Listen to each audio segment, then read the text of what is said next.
We are back, guys. Back again from Melbourne isolation. It's so much fun. But here we are to entertain your ear holes once again. James, how are you doing? Yes, I'm doing really well, actually. I drove home from work with the windows down, listening to some absolute Mm. bangers. Avril And Skater Boy, I and assume. well, you don't even have to assume. It's You're just right. it's The just listeners knew. fact of life. They did. But Unbelievable. yeah, I'm ready to go. I've got everything organized. I feel good, Mm. and I'm ready for some knowledge drops. You reckon? All right, I'm ready for some knowledge drops too, mate. So, as is normal procedure now, weekly, because Mm, we are trying to put this podcast out every Wednesday morning for your listening pleasure. And as I best promise as I'll we try can. my best to stick to the schedule, but who knows with me? Because I'm not going to pretend that I'm a god at this. But to avoid rambling more, James, please drop some knowledge. All right. Are you ready? Are you ready for I this? don't I I don't dropped my know until you mic, tell but me I what it's don't want about. to. Around the world, Mm. there are things that are written down that dictate what we can and can't do, Josh. Ah, And we yes. call these world laws. Okay, Now, because I these was thinking laws, maybe like an hmm, American Karen, you know, screaming her right of the Constitution. We're not talking it about that. has always. We're not Oh, actually, but there will be some things about America. Don't you worry, and there will I'm be so things excited. about some other countries. All right. Including our own. Mm. And so this week, we will be talking about weird laws around the world that still exist today. I'm actually excited for this. Yeah. All right. Now, the cool thing about this is none of these, like these laws are still existing. They are still in practice to an extent. Mm. And some are just left because what's the point in changing them? Yeah. Who's got Um, time? and yeah, exactly. What's the point? Now, some of them will be new and some will be incredibly old, but Mm. I thought this, I had a lot of fun looking these ones up. Okay. Um, some of them you're just like, what? What? James, there's too Like, much why? anticipation here, mate. Give me the first law. I All need to right. So know. we're gonna start nice and simple. We're gonna start with something a little, just to grab at you a little bit. Mm. So public displays of affection in the United Arab Emirates. Okay. Pretty standard. So Yeah. in 2013, and this is a good one. In 2013, a couple actually went to jail because after being spotted kissing, they Mm. then claimed it to be, oh, I was just giving her CPR. Like simple as that. Like, It's one very basic could you thing not? I've never seen CPR done vertically. Well, But yeah. look, I'm no expert, so who knows? I mean, I've never tried it like that. I mean, maybe it's a thing I could probably do is CPR standing up. I mean, If you're trying to do the give it a compressions go. on the chest, you're just gonna push them through the wall, or they'll trip over Did something instead, and they'll die of bleeding on the brain instead of just yeah. anything CPR can save. You have to do So double that's a CPR. nice little. Yeah, exactly. So this is a nice little taster, right? And another one that some people might know is illegal. It's illegal to chew chewing gum in Singapore. I did Did know you know that that one? actually because myself and Yeah. Nigel were in Singapore a Yeah. few 2018, and yeah, he was telling me that you can't chew chewing gum anywhere, Yeah. which No, was that's right. crazy. So literally, there was a bunch of vandals that basically in 1992 that actually Mm. went through and basically were chewing gum and sticking them everywhere, and it was just horrendous. And the I love government that that's actually the worst spent crime in Singapore. It's like the one. right, right. But here's the thing: the government spent about $150,000 a Mm. year to clean this up until 1992, where they banned it completely. So anyone that is caught like importing it, selling it, or making it in Singapore can actually get fined or have jail time. I love that gum is on the And level it's of meth. It's unreal. right, right. Imagine Breaking Bad, Can but you in Singapore instead, the Singapore spin-off. imagine? Imagine if Chappelle Corby actually just brought like gum to Singapore instead of, Yeah. a boogie That's so board to good. I Bali. can imagine like the Singaporeese. Is that what they call the people of the nation? Singaporean. Imagine a Singaporean Walter White, and he's like, "You got to get this blue hubba bubba. It's the most pure hubba bubba I've ever seen in my life." That'd be so good. And I think, yeah, what a great spin-off that would be. Which would be That better? would Do be you think? awesome. Do you think it'd be that spin-off or the American In-Betweeners? Which would be better? I feel like no, I feel like that would have been a good one, and I think it would be a Netflix original, or Yeah. I think, or and done in. Or actually, no, you know who would do it? You know who would do it? Rick and Morty. Rick and Morty would do an episode Interesting. where it's just all about Right. trying to get gum into Singapore. It's always sunny in So Philadelphia as well. yes, so there's that one as well. But so basically, all I can say is don't get caught blowing bubbles in the streets, kids. Yeah, don't be a West Ham fan. You could get.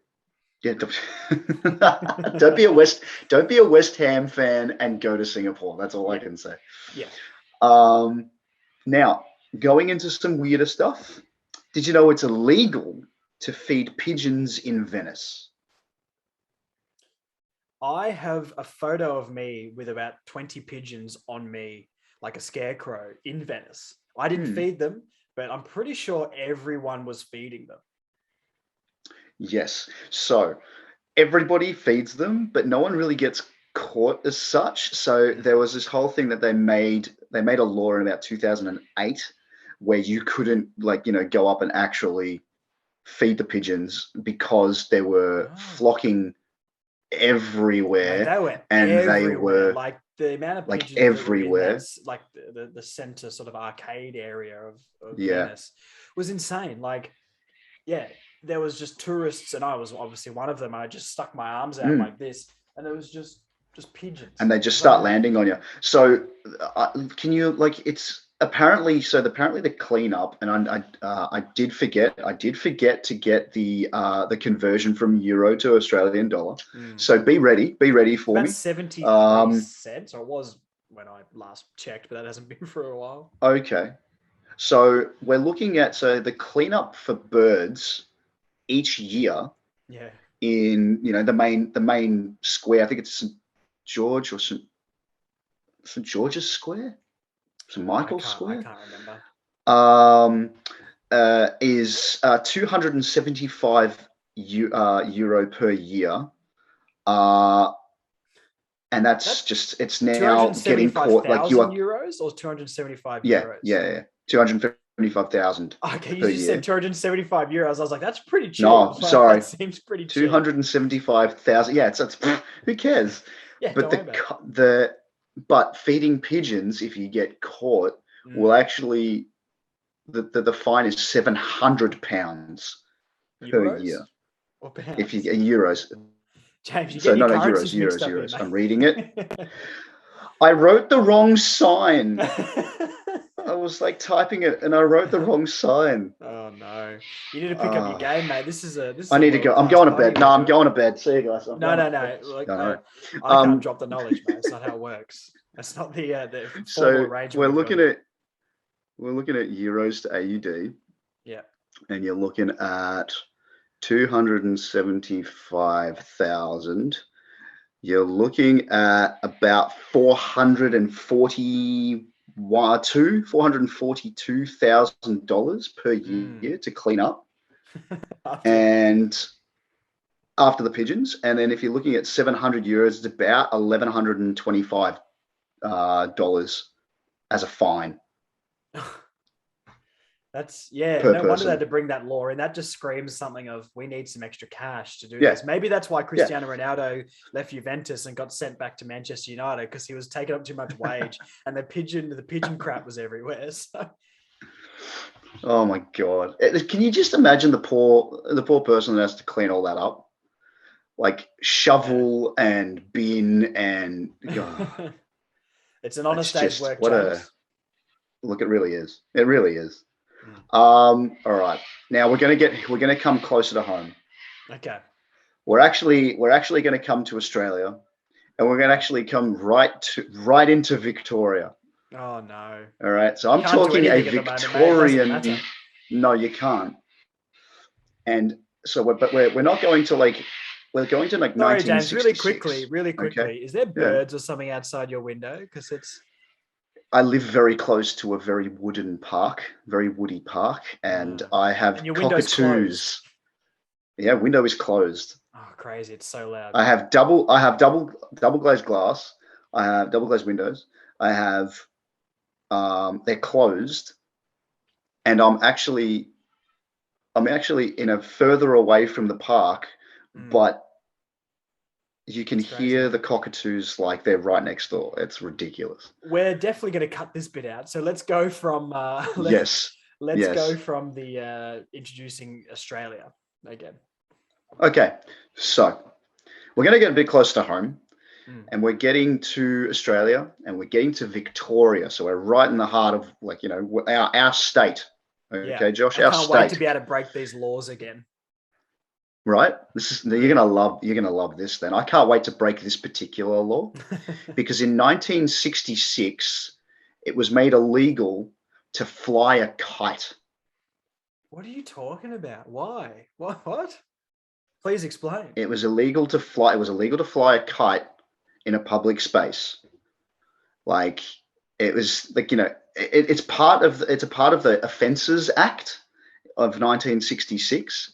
Basically stating that you cannot fly a kite in a public domain, public space. Do we know why though? Like, is there a reason behind that?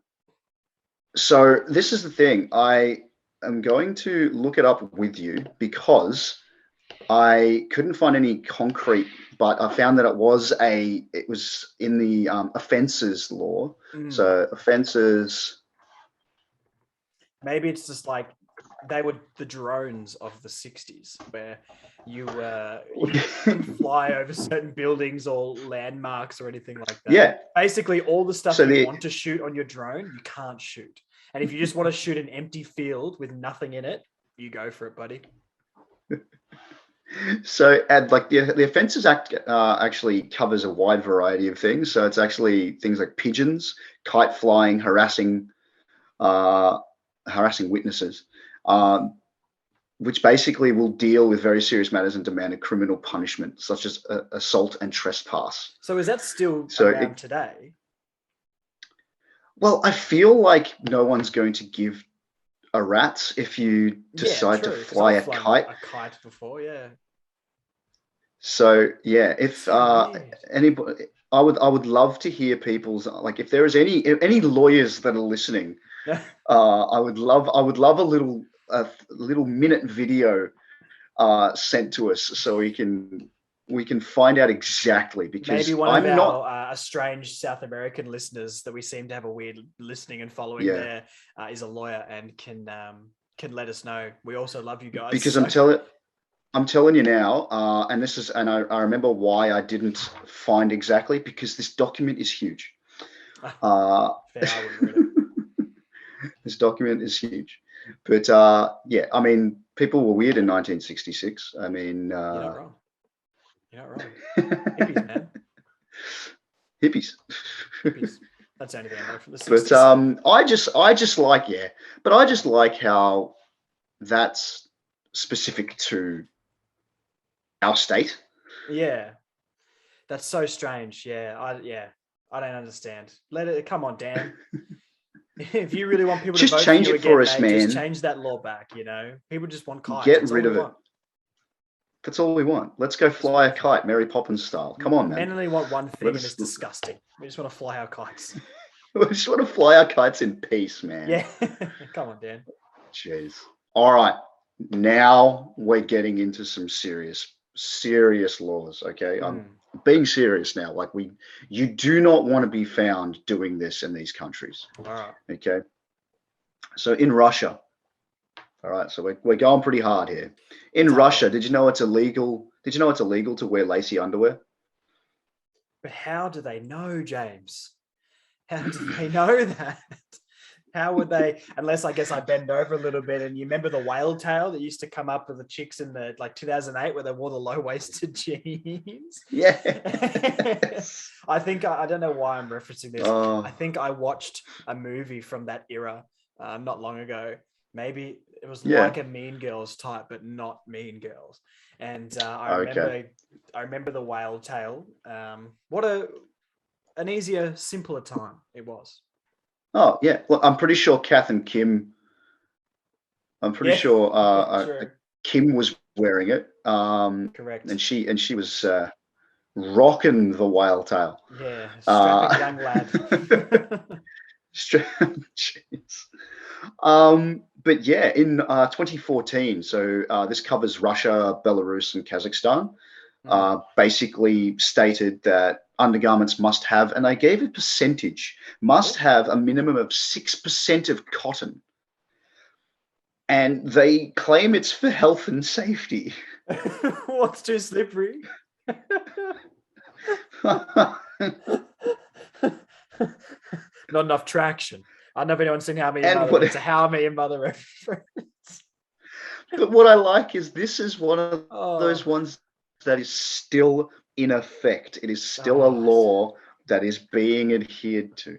I love this because it's like So I could only imagine the black market sales and the dark web sales of 100% lace underwear would be just a hectic Netflix documentary. You know, there's ones where the cocaine sellers have got the masks and the voices are blanked yeah, out like, I yeah. sell for the gold, we're letting you in the inner sanctum. Now it's just like, we're letting you in the inner sanctum of lace underwear. And they've got like the border runners that go over the Oh my borders and god. stuff. You know those guys that have like, they stand on the corner and they've got the trench coats and they open it up and they've got all the Like a watches and watches at the train stuff. station. Yeah. They've just opened it up. This is, do you want lacy underwear? Lacy. On this side we've got brassieres, Unreal. Unreal. I think it'd be perfect. It'd be just stand there and go, hey, do you want some of this? Step up, Russia, honestly. Come on. Put your heads in. Oh, I love it. I do. I think that's fantastic. I think if you really wanted to step up your bedroom game in Russia, that's what you got to find. You've got to find that black It's market, so like lace forbidden, underwear. Yeah, okay. Yeah, just and you know what else is forbidden, Josh? You know what else is forbidden? And I feel sorry for parliamentarians in Britain. I do. I really do. They've got it hard because unfortunately it is illegal since 1313. That's a long time. To wear a suit of armor during Parliament. Why do this to people? I'm sorry. It's inhumane. But it's not allowed. It's not allowed. Can you wear it to Parliament and then take it off and then put it back on while leaving Parliament?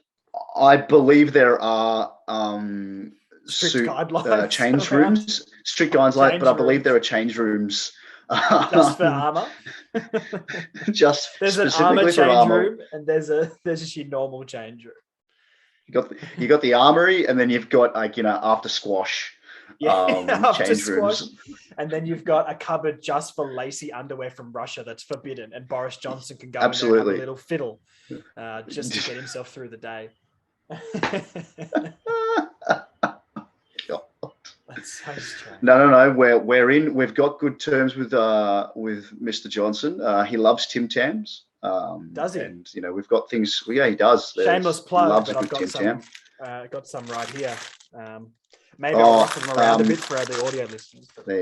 For our ASMR listeners. Yeah, they're sitting there with the ASMR and the lacy underwear on. It's like it's so dangerous. Yep, they're loving it and eating Tim Tams. 100%. So all I can say is Arnott's and Honey Burdette, if you'd like to sponsor us, that'd be fantastic. We can do a shoot in an ISO shoot if you really want to. But look, yeah, I mean, I'm totally fine with your people, and that's it. We'll sort something out from there. We don't want to discuss legal matters on the pod, right? Because we're talking about legal matters right now. Correct. But to go back to the suit of armor, it's literally they just couldn't be bothered getting rid of it. Like they just left it. So armor isn't exactly fashionable these days. Like it's not really something circles, that you would walk around. Well, I'm sure. Look, I mean, the LARPing community. Yeah. The LARPing community would love it. but unfortunately, I don't think any of them are in Parliament. If they are, I'd love to know who they are. Boris Johnson I really would laughs. love to. 100%. Malcolm Is he a Turnbull would larper? also You laugh. reckon? Yeah, of course. Look at him, James. Come on, man. Grow up. They laugh. They laugh for sure. When Boris Johnson's texting his missus and says, LOL, it's laugh out loud. The life of LARP. It's life of LARP. Life of LARP. Oh, God. Life of LARP. Yes. Yeah. Life of LARP. When parliamentarians get down and dirty by playing LARP. Yeah. Oh, no. By day, they are parliamentarians. By night, they hit each other with foam swords. And break out the sexy armor. Oh, break out the sexy armor, which has got lace attached to it. Yeah. And yeah, the BOUDOIR Armory. That'd be a shop I'd visit. The BOUDOIR Armory. Yeah. Oh, I gotta write this down. Like that. Yeah, write that down. Copyright that. Oh, that is phenomenal. I'd ask welcome. Kendra, but she can't be here right now. So yeah. Kendra cannot be here. Maybe we'll give people a Kendra update at the end. But we've got fat facts to get through, James. So let's crack on. Soon. Yes, absolutely. So I've got I've got three more. I've got three more for your ear holes this evening. We're at about 20 minutes, so let's smack these out. All right. No, we got this. We got this. So registering as a married couple at a hotel in North Carolina actually makes you married.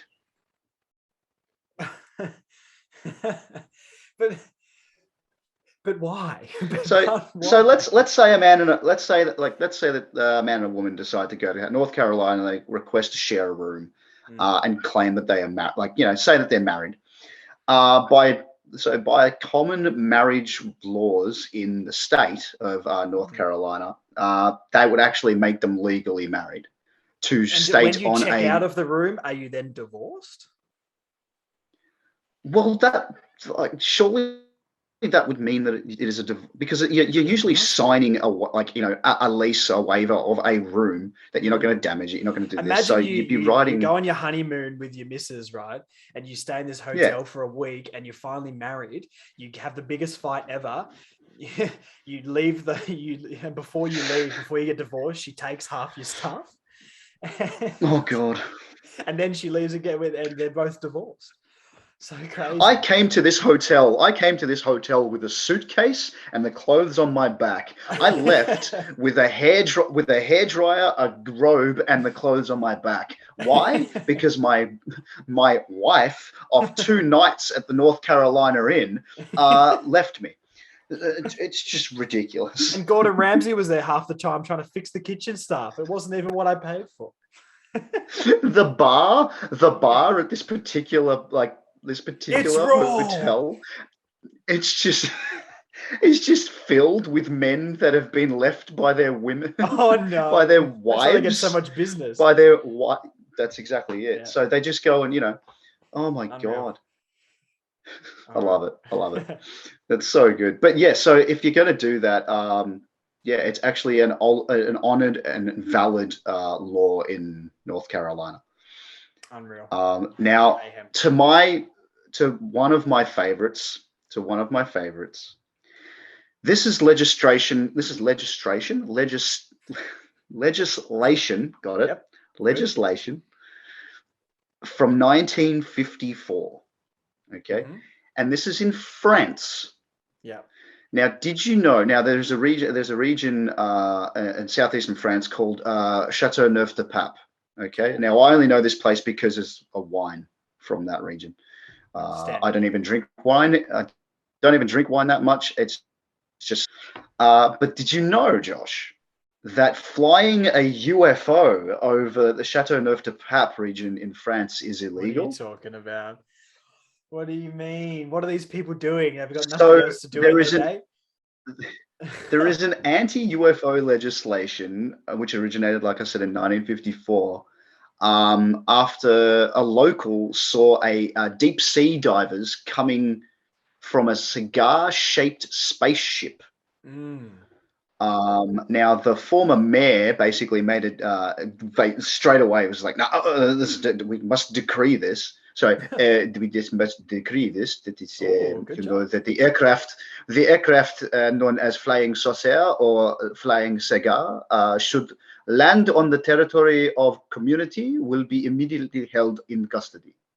I'll say that without an accent. So any we got it with aircraft the known accent. as flying. No, you got it? Did you get it? Okay, Yeah, no, good. we got it, mate. Don't worry about it. Oh, I love that. That's fantastic. But yes, so they will be held immediately in custody if they were to land in Châteauneuf-du-Pape. What do you want me to say to that? What do you want me to say to that? What a waste of time! What a waste of time! Surely. Imagine going into like the French minister's office and just being like, "Now look here, mate, Monsieur. Comment allez-vous, mes enfants?" I don't even know what that means. I just know it from Madeline. Oh, yeah. That means everybody come quickly or hurry now. I have no idea, James. Everybody you can say whatever you wanted right now, and I believe you. I feel like that's it. My French is not so good. What a slow day at the office it must have been. They must have had some KPIs to invent a certain amount of laws per year, because they're probably running down. They got 6 hours left of 1951 or whatever it was. And they're like, 1954. 54, you better just get one more in there, and they chuck it in. Surely. But see, listen carefully to the explanation of this person. Deep sea divers, quotations, coming out of a cigar-shaped spaceship. Does that not, to standard normal thinking people, sound like they were sailors in, deep sea diving suits coming out of a submarine, possibly? James, I've got a different theory, actually. So we're in France, right? And what's France known for? A baguette. That sounds like a big flying baguette, if you ask me. Somebody had a few too many space baguettes and had a little trip, I think. And they've seen a big flying baguette. You said a brown cigar-shaped spacecraft. That's a baguette, mate. Yep, and we're in France. Yeah, that's it. It's basic science.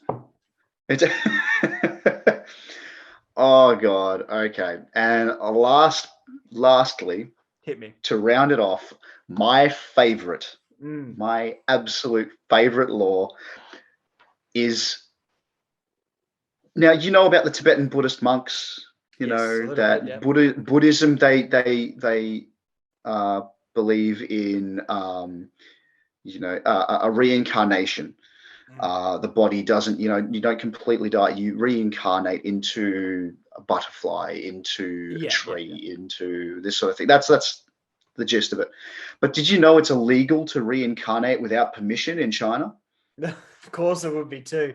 China it's the People's Republic of China. That's what I learned at the Tokyo Olympics. My apologies. Which is that's correct. Yeah. In all due respect, the last country I would probably suggest is the People's Republic of China.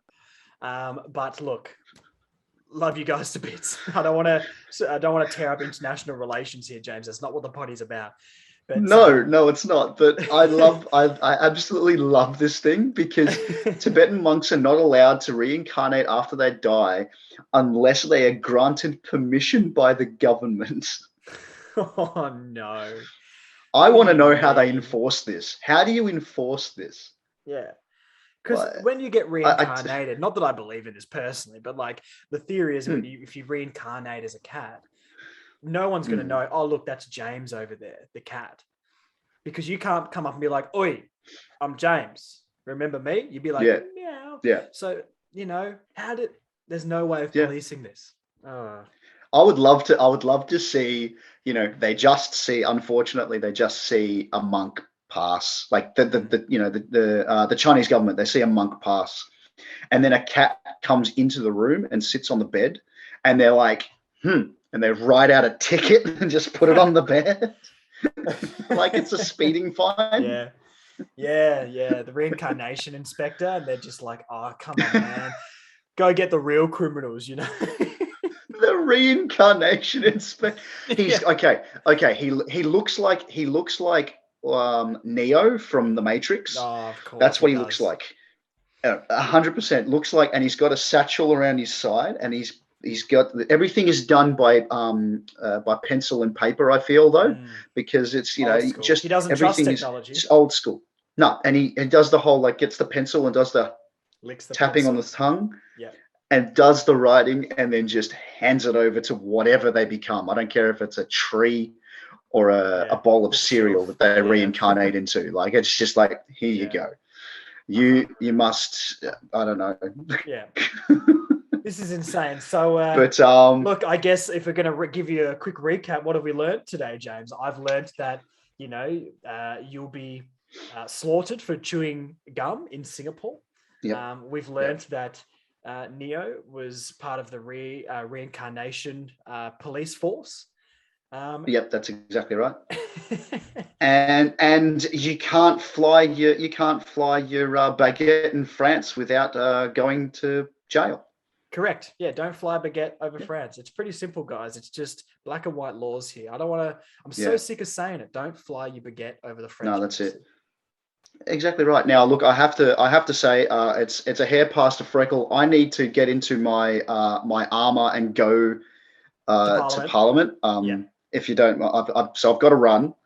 That's okay. I ordered a baguette on Uber, so it's actually out the front for me right now. So I better get out there. No. Great time to wrap this up, James. But look, thanks for the knowledge, mate. That's a lot of useless knowledge that I'll never, ever need in my entire life. But I've grown as a person because I know this sort of stuff, and that's what the podcast is about. So thank you for the knowledge, James. I hope you enjoyed listening, guys. Shout out to Kendra. We miss you. We want to be back in the studio, James's living room, as soon as possible. And enjoy the episode, guys. And I guess we'll see you next week on the Drops of Knowledge podcast. All right, catch you later, guys. Bonsoir. See you guys. Bye-bye.